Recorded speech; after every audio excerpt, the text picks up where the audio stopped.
Hello guys, in this video I am going to show you how to delete your account in the shop application.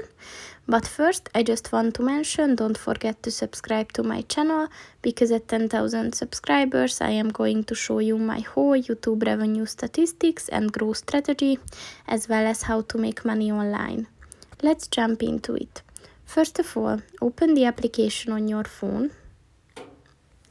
And then click on the person button at the bottom of the page on the right. And then click on the settings button at the bottom of the page on the right. And then click on the app settings button. And at the very end you will find the delete account button, so just click on that. And then there's a little notice that if you delete your account, it will also delete the application will delete your email and phone number from the system, and then this action cannot be undone. So if you are sure, just click on the delete account button and then again, and your account has been deleted. So that's pretty much it for this video, guys. See you in the next one. Goodbye.